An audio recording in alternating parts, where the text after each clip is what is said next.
Hey everybody, this is International Master David Pruce for Chess.com, and this is a lesson for beginners who want to learn how to play the glorious game of chess. Today I'm going to teach you how to move the king and rules associated with him and how to use him in your games. So let us get started. The king is the most important piece in chess because the object of the game, the way to win the game, is to catch him.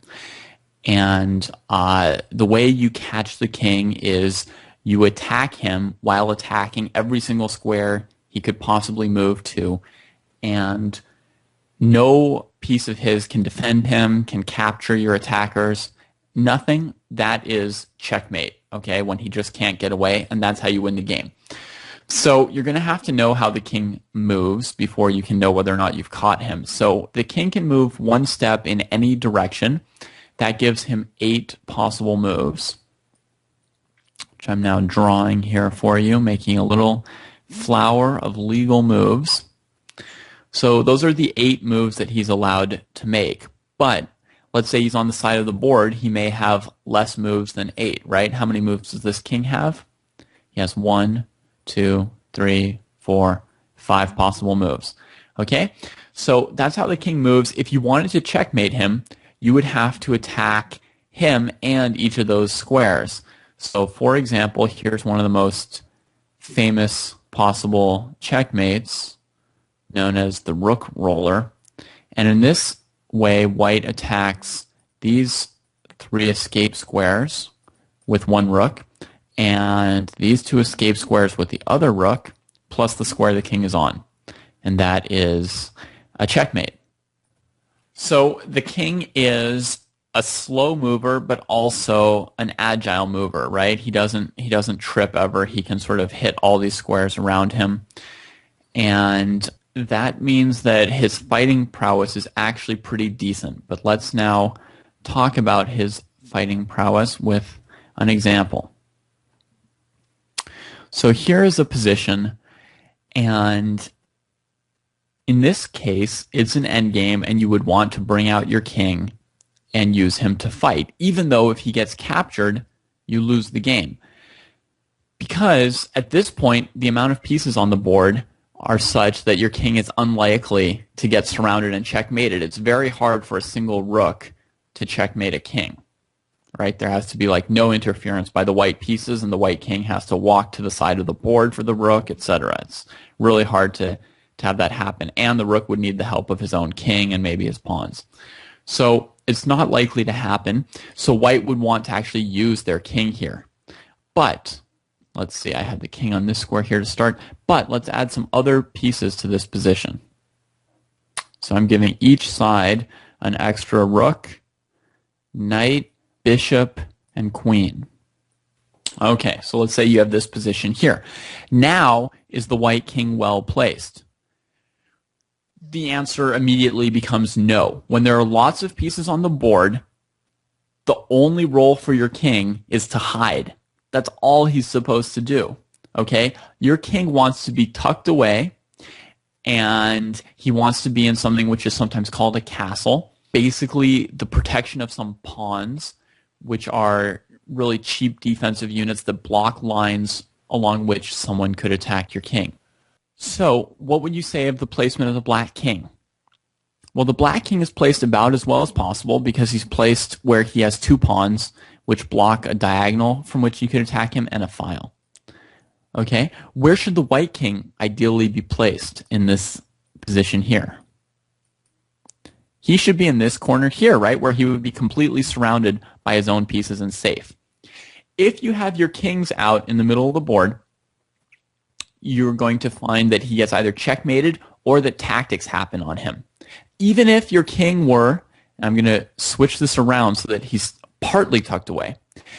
Even if your king is partly tucked away, any open line to your king is a potential tactic against you. For example, in this position, black could win the white queen by lining up a bishop with the queen and king.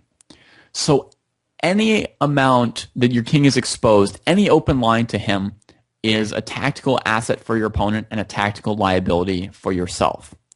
Okay, so you really, really want to be careful about tucking your king away in any position where your opponent has significant pieces on the board. But the opposite is true once you get to the endgame. Now you want to use him, and now suddenly whose king would be better placed, white's or black's? Well, white's, because the time for tucking the king has passed. So this king over here is not well placed. What white can do with the king is use it to help promote his pawn. This is a passed pawn that can't be blocked. So the king is, since he's a short-range piece and he's slow at getting around, it's very important to place him exactly where the action is in the endgame. And there are two tasks that he's really good at. One is eating enemy pawns once he gets in among them. But the other, and the one he's even the best at, is helping to promote his own pawns. So here you would move your king towards this square here. And I'm just going to show you that your king is really good once he gets there. Actually, here, let's do something evil.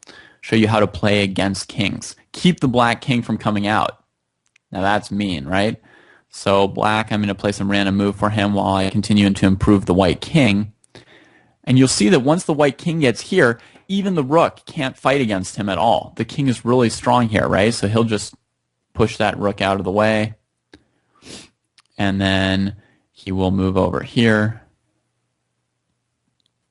And you see that this square here, he's defending all squares that the pawn needs to go through to queen. So you can see that if the black rook goes behind white's pawn, white can still just push it, and the pawn's going all the way to queening, and black's forced to sack the rook for the pawn because the white king was there. Or what I could do is I could put the black rook here, trying to disrupt the white king, and then white should probably defend his pawn and then sacrifice his rook in order to get a new queen.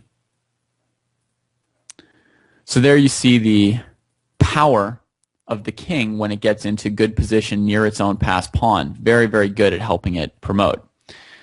So, simple principles for using your king. In the opening and middle game, tuck and hide him. In the end game, bring him out and use him, get him close to the action. Let me just show you one important special move for the king. And that special move is called castling, and that is how you usually tuck the king. The rule is that if there's no piece between your king and one of the rooks, and you can do it to either side, if there's no space between the king and a rook, you can move the king 2 steps towards the rook and put the rook on the other side of your king. This is called castling. So you can play like this in one move, right? Now, with the white king castled, white prepares to fight in the center of the board, but black is going to hurry to castle his own king on the queen side.